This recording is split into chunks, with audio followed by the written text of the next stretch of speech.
On this edition of Gameball College Kickoff, we're going to recap a crazy week 9 that happened in college football. Ton of upsets to talk about as we recap the top 4 matchups from last weekend. And speaking of upsets, coming up in our second segment, because of those upsets, could there possibly be 2, maybe even 3 conferences that would not be represented in the college football playoff? Mike will discuss that with us, as well as week 10 will give you the top 4 matchups to talk about, and as well as give you our predictions.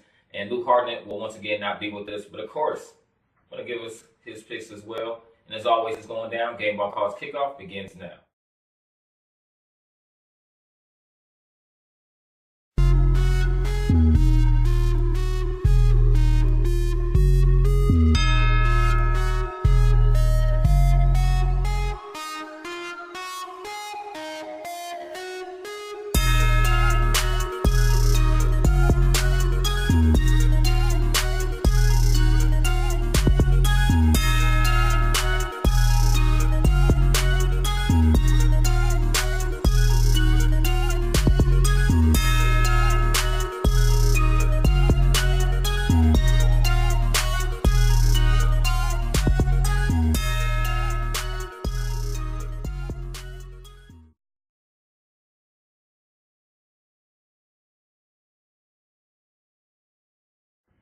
What's happening, everyone? Welcome to Gameball College Kickoff, where, of course, the football season never ends. I'm Marcus Young Genius Jenkins. It's your boy, Michael Riley. All right, we're going to recap a crazy week 9 that happened in college football over the weekend, starting with the Georgia Bulldogs, number 7, taking on the Florida Gators. Georgia would not look back in this game as they would win 36-17 over the number 9 Gators. Penn State, this was actually a really good game as well. They would win 30-24 over Iowa in this contest. My favorite game of the weekend, Mike, I'm pretty sure you would have to agree with this as well. The Stanford and Washington State game was, I don't know if you got asked for a better game. The two quarterbacks, man, if you have never heard of KJ McCollum and my boy Gardner Minshew, if you have not heard of those 2 quarterbacks, the only thing I can tell you is ball. That I would say that was the word in this game. A great matchup. Stanford will be up 28-17 at the half as Washington State will march and make a comeback and will be victorious by a score of 41-38. But a fantastic game of Washington State, who's continuing to make noise. Of course, they moved to number 14 this week, so we'll definitely talk about. We'll also find out where they moved in the top 25 as well. Then Texas, we talked about this, Mike. We did say last week on the podcast that this would be a trap game, and indeed it was. Oklahoma State would win 38-35. Granted that you give Texas a lot of credit as well. They were down at halftime as well. They did find a way to get themselves back in the game. Sam Ehlinger was terrific. Tyler Cornelius, on the other hand, for Oklahoma State, that quarterback, 5 touchdowns by himself. 3 of those will be passing, 2 rushing touchdowns. Mike, I would like for you to talk about this game in particular. What did you like about this game? Well, first, we'll talk about the Washington-Stanford game, but the Oklahoma State and Texas game, it came down to the wire. It came down to the end. Oklahoma State had a bye week, and they had an ugly loss, and they didn't want to have that bad taste in their mouth feeling anymore. So what they did was they was very physical with Texas, played Texas their own game against them, and just straight run the ball, control the clock, and be consistent in the passing game. Now, Oklahoma State's defense, give them a lot of credit. They was physical with Texas offense. They was giving them problems all night long. They forced Ehlinger out the pocket and make awkward throws, and they were just making big plays after big plays. But Oklahoma State's offense, the running back Hill, man, nice. That boy is something nice. I mean, he was just being physical between the tackles, getting first yards, and the other running back was getting chunk yards as well. The receiver stepped up big, but Cornelius, he was ruthless, and you can show why he was worth the wait to get the starting job. He could have went elsewhere and transferred, but he stuck it out. He was a trooper. He's like, this is my final season. Yes, I could have went elsewhere, but I decided to stick it out behind Mason Rudolph. and he did, and it showed that physicality. You just got out physical the bully, and that's what Oklahoma State did, offense and defense. And on the critical third down play, what Oklahoma State needed, they did a zone read option where the quarterback keeper had the ball and ran for the first down and chewed out the clock, and that was all she wrote. And Texas playoff berth is gone. It's crushed. Their dreams is crushed. So now they have to settle with a regular bowl. So the good job for Oklahoma State. They really needed this win. As we were saying, this was could be a track game. It was a track game for Texas. They got caught up in the sauce, and Oklahoma State, they just call them on a good day. Yes, they did. And like you mentioned, definitely a big blow to the Big 12, as we mentioned, and we'll talk about that in the second podcast, potentially being one of the conferences that may be left out of the playoff conversation. So we'll talk about that more in the second segment.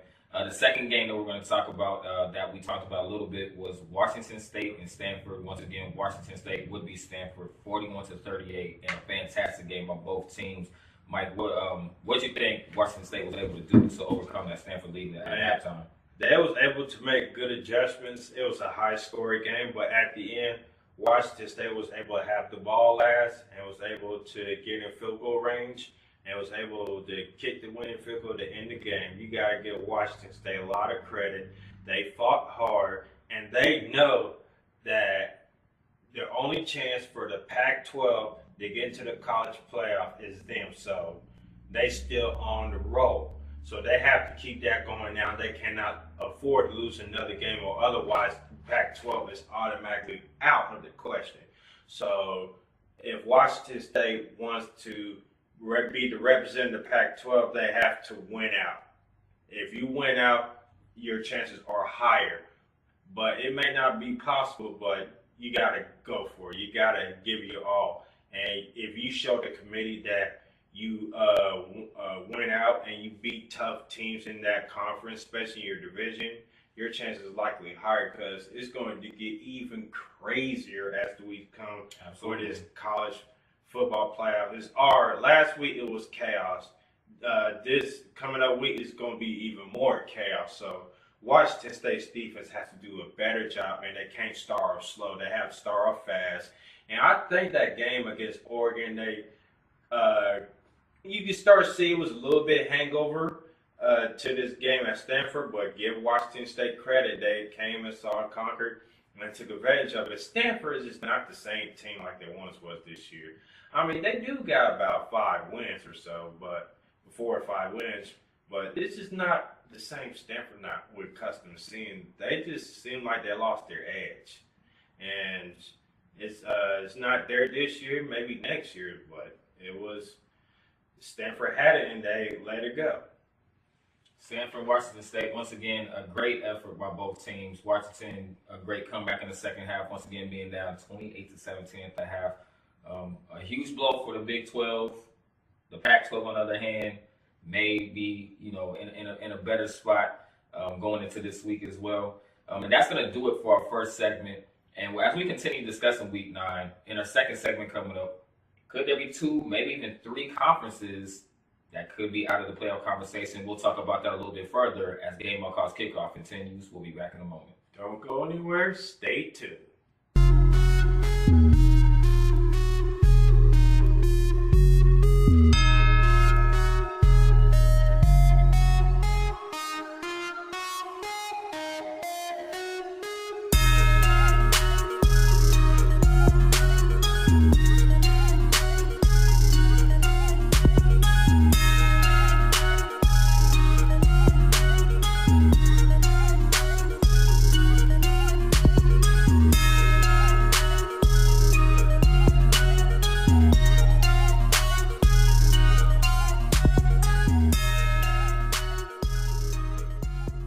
What's happening, everyone? Welcome back to Gameball Kickoff, where the football season never ends. Now, in our second segment, we're going to ask Mike, out of the Week 9 upsets, could there be 2 or 3 conferences that will be out of the playoff conversation? And so, what conferences will be in that conversation?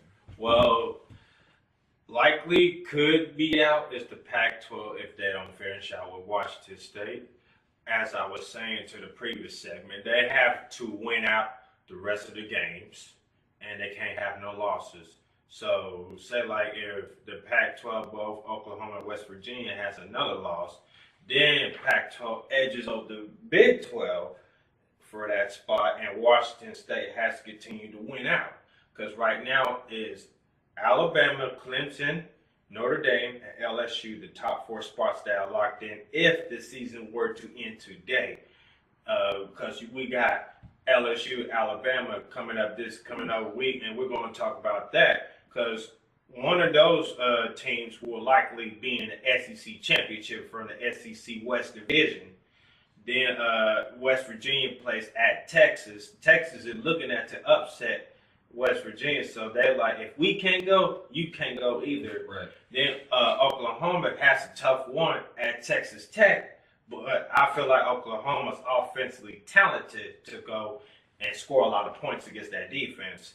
So it all boils down to can the one-loss teams win out, and can Notre Dame stay undefeated, and can LSU knock off Alabama? Because if they knock off Alabama, that gets Alabama one loss. Even though we have seen in the past, Alabama did not win their division twice, and they still won the national championship. Once, but they lost to LSU. Then they played LSU in the national championship game with Tyrann Mathieu, Trent Richardson, and the crew, and LSU ended up blowing out the water. There was a speculation about why did Alabama get the BCS championship and just still didn't win their conference.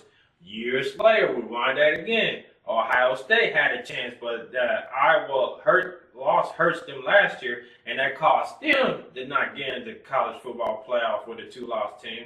And Alabama was in it, even though they did not win the conference and win the national championship. And Michigan and Ohio State are the only 2 one-loss teams in the Big Ten. So it's going to come down to the last game of the season. If they go on a winning streak and face each other in Columbus, it's going to come down between Michigan and Ohio State in a big game rivalry. Winner take all will likely win the Big Ten and could get into the college football playoff. So this is now or never for teams who one loss has to win out. So I say right now the last spot will likely be out is the Pac-12. And the second one is Oklahoma. The Big 12 with Oklahoma and West Virginia. Those 2 have to win to remain one loss. And the third conference that could be out is the Big 10. So Michigan's got a tough one against Penn State, even though they're at home. You cannot overlook them. And Ohio State, they just got to find an identity. Because last few weeks, defensively, they've been giving up a lot of yards and a lot of points. And we all noticed that Joey Bosa, Ohio State defensive end, decided not to play the rest of the season and focus on his NFL draft because he suffered a sports hernia injury, which is like it'll take a while to come back from. And can you really blame him for doing that? So there's a lot of things going. It's going to be a lot of chaos going. And ACC with Clemson right now, they're undefeated. So even though with one loss, they're still going to get in anyways. So I expect Clemson to run the table and remain the number 2 seed. So it's going to come down to between Alabama versus LSU. The winner of that game will likely go to the SEC championship game. And I forgot to mention, we also got Georgia versus Kentucky. Yep. Both of them has one-loss win. So this is a big game for both teams coming up. So right now, the 3 conferences that could be potentially out if the season were to end today, the Pac-12, the Big 12, and the Big 10. So those are 3 conferences that could be out. But going forward, it's going to be chaos. Every week is nothing but chaos going forward. Chaos, chaos, and more chaos. So for the one-loss teams, they have to win out. And for Notre Dame, you cannot lose because Notre Dame is going to a hostile environment. Northwestern that is playing some pretty good ball despite their record. So we'll just have to see going forward. So if those teams can win out, that makes it a lot harder for the playoff committee to decide. So if teams don't want Alabama in the college football playoff, it's LSU time. They have to beat Alabama to potentially knock them off from getting into the college football playoff. All right, Pac-12, Big 12, and Big 10, 3 conferences that could potentially be out. Like you said, Washington still having the Pac-10, 12 hopes alive of getting to that playoff picture as they're playing fantastic football. It's still kind of early, but you can sense the urgency that chaos is coming. Absolutely. More chaos is coming.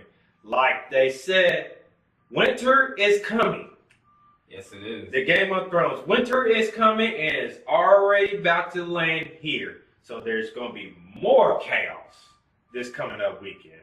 Absolutely. And we'll talk about that in the third segment. A lot of huge matchups. The top 4 matchups we're going to bring to you. And, of course, we'll bring you our predictions as well. And even though our brother Luke Hartman is not here, of course, we're going to have his matchup predictions on deck as well. Don't go anywhere. We're only getting started right here. Gameball College Kickoff. We'll be back in a moment.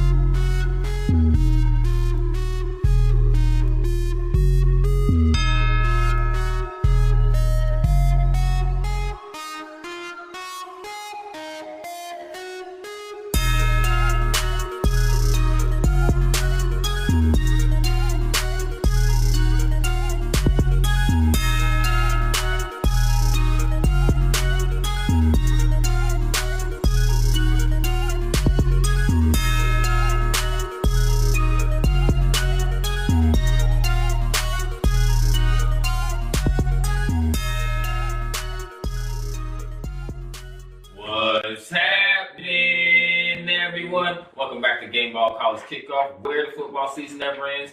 Now, coming up in week 9, or it's coming up in week 10, we're going to talk about the top 4 matchups in big games. Mike, they are starting with number 6, Georgia, taking on number 11, Kentucky. Of course, Georgia coming off of a big win against the Florida Gators. Kentucky escaping by a point. Hair up their chitty chin chin. Yes, by a score of 15-14. Mike, how would you break down this matchup between Georgia and Kentucky? Before we get started breaking down all of these games, everything's on the line. Yeah, I would For agree. each game, for 1-loss teams and 1 undefeated team, everything's on the line. But let's get to it. Georgia versus Kentucky. Georgia came out after that loss to LSU. They woke up. They really took a woke-up pill, whatever kind they had, and they got slapped in the face or put some of that sticky stuff in their nose, just like, whatever they took, they barfed that, throw up, bleh, all that, whatever they did, it worked, because Georgia came out swinging, throwing haymakers, jabs, counter punches, left and right, swing, bop, like Sugar Shane Ray Mosley, baby. It's just like, well, Sugar Ray Leonard, let's just say it that way. It was just all cylinders, offense, defense, special teams. They executed well. So this was a much-needed win for Georgia to kind of get that monkey off the back going to Kentucky.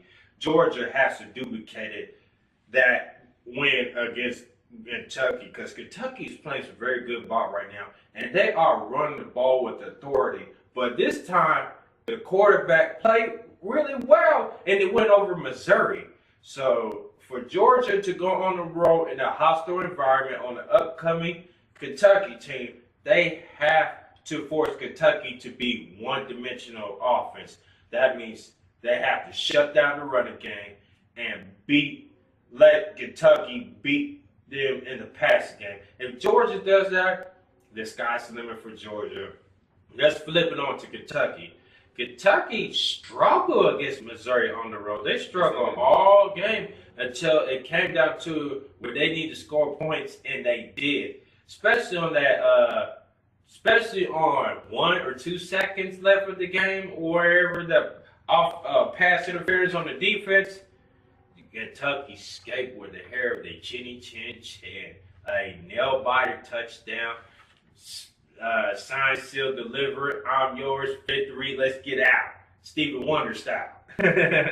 So if Kentucky can run the ball effectively against Georgia's defense and chew up some clock and win the time of possession battle, that's how LSU beat Georgia. So if I was Kentucky, I would take a look at the Georgia and LSU film and see what they did and try to duplicate some of the stuff that they did. And defensively, Kentucky's going to have their hands full because Georgia got some playmakers, especially at the running back spot. So it's going to come down to which team can strike the first blow to win this game. Like I said, this is just one of many. Georgia's sitting at number 6 right now, so of course they're hoping to come up with another big win against Kentucky, and hopefully in the top 4, hopefully someone else will be upset this coming weekend, and maybe they can slide into that playoff. And both teams have one loss. The winner of this game will likely win the SEC East Division. So everything is right on the line for these two teams. So there cannot be afford any mistakes from both teams going to this game if they want to win the SEC East Division. A lot of stuff on the line. Just in the SEC alone, mind you. And number 6, number 6, Georgia, and number 11, Kentucky. A huge game, a lot of things at stake just in that game alone. Going back and keeping on the conversation of chaos, like you were mentioning in the last segment. Number 12, West Virginia, a huge win over Baylor, smacked around Baylor. And number 15, Texas, of course, coming off of an upset to Oklahoma State. What do you like about this matchup between the Mountaineers and the Wolverines? Well, West Virginia woke up after that loss against Iowa State a few weeks ago. West Virginia came out swinging. They was like, okay, we got the bad taste out of our mouths. Now let's shut up and go play football. And that's what they did against Baylor, who nearly could beat Texas this year, but Texas was able to pull it off. So West Virginia has to duplicate it. They have to start out fast and finish strong. They cannot let have second half 1 touchdown finishes. That's not going to get it done because you are going to a very hostile environment in Texas where they lost. They just got their dreams shattered. So now Texas is going to play the Freddy Cougar, and West Virginia is going to their nightmare on Elm Street, see if they can come out with a win. If not, bye-bye. Their souls trapped in Elm Street forever for their playoff hopes. I'm just using that terminology. I'm saying it's 3 days before Halloween. So, yeah, West Virginia has to duplicate that start against Texas if they want to beat Texas. Because Texas right now, they're in a pissed off mode right now. It's not going to be a pretty weekend practice. Herman and the coaching staff, they're going to get all over Texas and the players. Now, excuse me, not to get all over the players this week because they let one slip away. They had a chance to win and they let one slip away. So Texas is going to have to be real physical because West Virginia is really not a physical team. So to beat West Virginia at home, you have to dominate the line of scrimmage, run the ball effectively, chew up the clock, and score touchdowns. Field goals is not going to do it. And for West Virginia to win, they got to watch what Oklahoma State did to Texas to take some of their recipe from their playbook a week ago and emulate some of theirs. So if West Virginia can do that, they'll win this game. For Texas to win this game defensively, they have to stop West Virginia's receivers, the secondary. And last week, what hurt Texas the most is their 2 corners got suspended for the first part of the game to undisciplinary not being smart, and that hurt them. So they got to learn from that and grow from it and go forward. So it's going to be a very competitive game, but a lot on the line for West Virginia if they want to remain in the college football playoff conversation and possibly to win the Big 12. All right, the Big 12 having an opportunity to still be representing the college football playoff, like you mentioned in the last segment. So a huge game, like you mentioned, West Virginia and Texas. Let's see if Texas does bounce back in that one. Speaking of the playoff picture, number 5 Michigan taking on number 14 Penn State. Both of these teams coming off of big wins over the weekend. Mike, what do you like about this matchup? Well, Penn State is going to a very hostile environment. Michigan State's defense is loaded. They can rotate players, and they got so much depth, and especially in that front seven defensive line. And once you have all that depth going, it's easier for your defense to be unstoppable because they can rotate players, have them sit rest, and keep the fresh legs going. That's why Michigan's defense is so very good because they have a lot of depth at the defensive spot. They are one of the top 3 best defenses in college football besides Alabama and Clemson. Michigan is there. So they have to stop Penn State's offense and force Penn State to be one-dimensional offense. And Michigan's offense just keep doing what you're doing, run the ball effectively, be consistent in the passing game, and wear down the other opponent's defense. Now, for Penn State to try to knock off Michigan, get the upset win on the road is going to be very tough. They got their hands full, so they're going to have to duplicate to what they did against Iowa. But I still don't trust Penn State's defense. Their defense is going to have to step up big against Michigan State's offense. If Penn State's defense can step up, that can keep Penn State in the game. So we'll have to see on the outcome of that game this weekend. Michigan sitting at number 5, looking to maybe sneak into that top 4 playoff picture. A huge game for them at stake, as well as they host the Penn State Nittany Lions. And this one has to be the heavyweight matchup of the weekend. Number 1 Alabama taking on LSU. Mike, go ahead and break down this matchup. Muhammad Ali versus Joe Frazier, or Muhammad Ali versus George Foreman. Rumble in the jungle. This is the heavyweight fight. This is the game of the year. I don't care what nobody say. This is the game of the year. Everything is on the line. Everything is on the line for both teams because the winner of this game will likely go to the SEC championship game. So both teams cannot afford the mistakes. I'm not going to break down too much, but I'm going to say is the team that has the ball last will likely win this game, but it's going to be about the defense. Which defense is going to step up and make a play to win this game? For LSU defense, they have to shut down the quarterback and Tula because he's balling right now and he has no interceptions. So LSU has to make him uncomfortable in the pocket and force ill-advised throws. If they can do that, LSU has a legitimate shot winning this game. So I'm not going to get into it, but I'm going to leave it like it is and say that the team defense will make a play to win this game. Which team defense is going to step up to make this play? So that will be a factor in this game. Number 1 Alabama, number 4 LSU. Like you said, I would agree. It's got to be the matchup of the year. A lot riding on the line with this one in so many different facets, from representing the SEC, going to the SEC championship, playoff pictures. We could go on and on and on, but this is definitely the biggest matchup of the top 4. And with that being said, we're going to go to the predictions part of this episode. Mike, I gotta ask you who you got between number 6 Georgia, and number 11 Kentucky.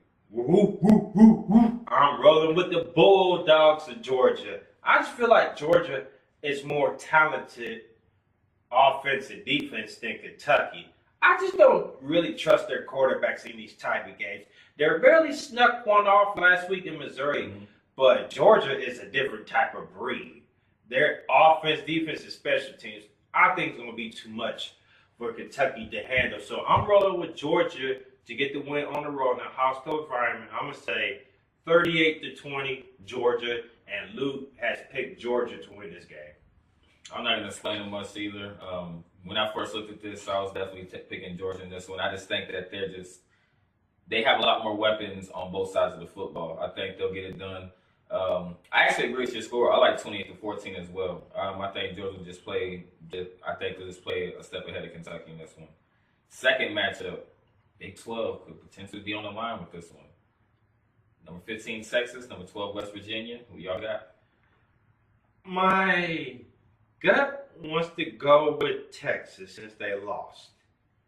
I am having a hard time with this one. I'm going to go with West Virginia to win on the road. I think the loss against Iowa State woke them up, and they played very well against Baylor to get the big win. And I think what West Virginia is going to do is study film of Oklahoma State versus Texas and take some of their recipes out of their game and emulate some of their recipes on the playbook for success to win. They have to run the ball effectively. They can't have no turnovers. And I feel like West Virginia receivers is going to give Texas secondary a lot of fits. So I'm picking West Virginia to win this game. It's going to be a close one, but I say West Virginia is going to walk away with a late touchdown. I'm going to say 38-31, West Virginia on the road at Texas. And Luke has picked Texas to win over West Virginia. I'm going to say I agree. I'm going to say I'm kind of conflicted with this one myself. I want to say Texas will bounce back from this win. They just can't get off to a slow start against West Virginia and try to catch up, because West Virginia has shown all season they can put up points quick, fast, and in a hurry. So they cannot afford to get off to a slow start. If they can get themselves established early, I like their chances. It's going to be a close score game. I think it's going to come down to a field goal, personally.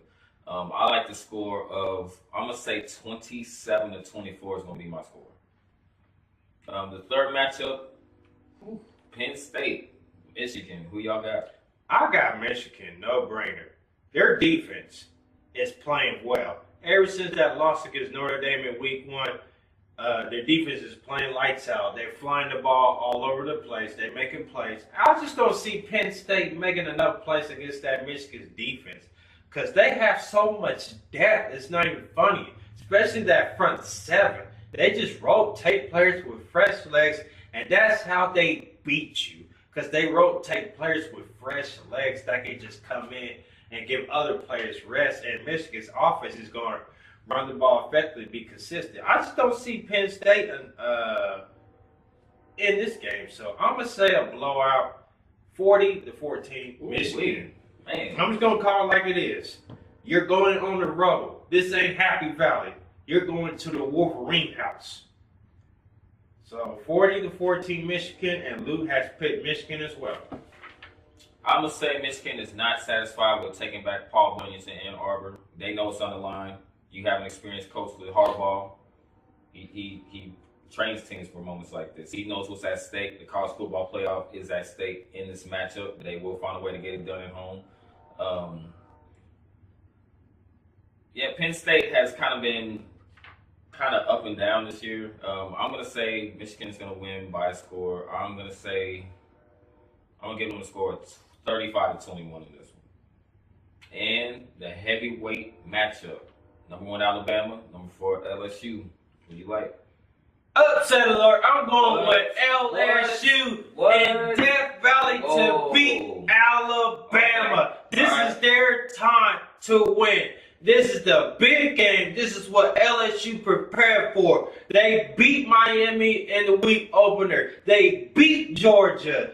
They beat all the other teams, and they went to Auburn and won a nail-biter. This LSU team is for real. They are. Word Tigers. Oh, man, it's going to be an exciting game. It's going to be all defense, but I'm going with LSU to win at the end. It's going to be a low-scoring game. It's going to be all defense. I'm going to go Roll Tigers of LSU. So I'm going with LSU to win 17-14, and Luke has picked LSU to win as well. I was looking at this matchup, and this is a trap game for Alabama. And I was thinking that when I looked at these matchups yesterday, this is absolutely a trap game for Alabama. This is going to be the first game that Alabama's not going to steamroll past anybody. To me, this is their true test, because the previous games that they've had before this is a cakewalk. Yeah, pretty much. So this is to really show if Alabama's actually for real, and if they are deserving of being the number 1 team in the country. So we're going to learn a lot about we've learned a lot about LSU already, but this is where we're going to finally learn who exactly Alabama We're is. going to learn about both teams, but if this game was in Alabama, I would have picked Alabama to win, but it's in Death Valley. This is the hype machine. This is what people been waiting for all year long, and we finally got what we want. It's just a heavyweight fight. It's going to go 12 rounds, but who's going to deliver that crucial punch to win by a split decision or to win by a knockout or a TKO? I'm rolling with LSU to win 17-14. LSU will upset Alabama 17-14. You heard it from me.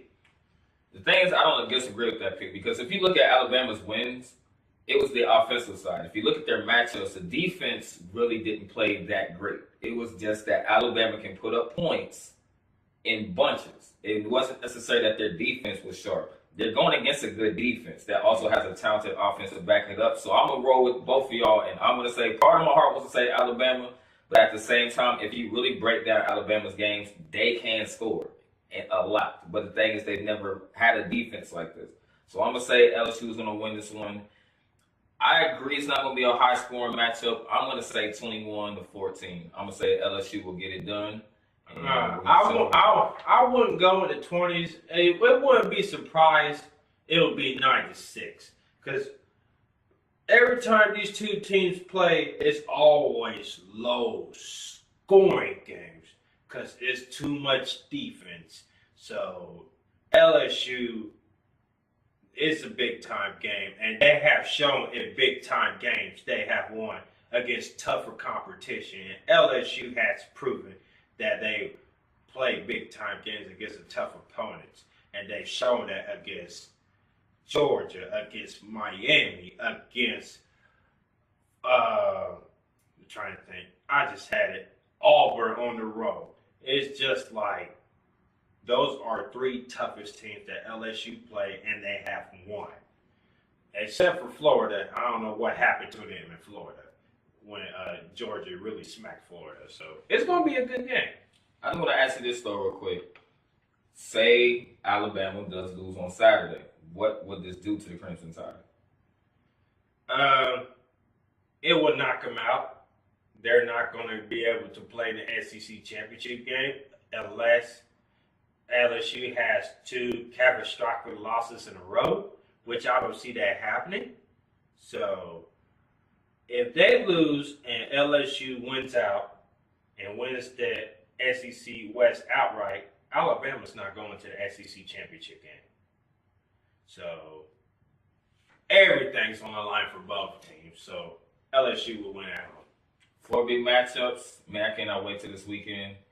Ooh, that LSU Alabama game, man. I'm pretty excited for that one. And I also want to give a shout out to the Kansas Jayhawks. They did beat TCU over the weekend, so a huge salute to KU, Brock Chalk Jayhawk. Shout out to the Jayhawk football team for getting it done this past weekend as well. But with that being said, that will do it for this episode of Gameball College Kickoff. Social media, you can follow us on our Facebook page, Gameball College Kickoff / Gameball NFL End Zone. You can hit us up on our email, gck.gnfle, and we also promoting Fan Week as well. We'll get into that. You can hit us up on Twitter at our official page, gck.gnfle. You can follow your boy at Gameball all caps and _MYKE. You can also follow us on Instagram, gck.gnfle. Get your clothing line gear, your shirts, the polos, the hoodies, the zip-up hoodies, everything on our clothing line website at tokendesigns.topeka.com/Gameball. That's token, TOKAN, designs.topeka.com/Gameball. You can also like, subscribe, hit us on our YouTube, right click, whatever, my right to your left, give us a thumbs up, thumbs down on our YouTube page at gck.gnfletv. When you hit that subscribe button, make sure you hit that notification button as well to get more alerts on our updates on our videos. We are promoting Fan Week, so if you want to participate in Fan Week, get your questions ready and we'll read them off to you We'll decide which question is the good question to win, and we'll shout out your name and where you're from. But keep the questions keen, keep it classy, keep professional, no cuss words. I'm going to pass it off to you. And of course, you can find us on Jovelle Entertainment. That's Jovelle Entertainment. You can also send us emails, also jovellentertainment@gmail.com. Hit us up on Twitter. Hit us up on the Facebook page, Instagram, Snapchat, and so forth. Thank you for the support for everybody for supporting the podcast. A big shout out to all of you out there because, of course, without our sponsors and supporters like yourselves, none of this would be possible. And we can't forget about our brother Luke. You can follow him on Facebook and Instagram, Luke Harnett, on Twitter as Luke Harnett2, folks. I'm Michael Riley. I'm Marcus Young Genius Jenkins. This is Gameball College Kickoff, where the football season never ends. Peace. We are out. Stay tuned for Gameball NFL End Zone later this week.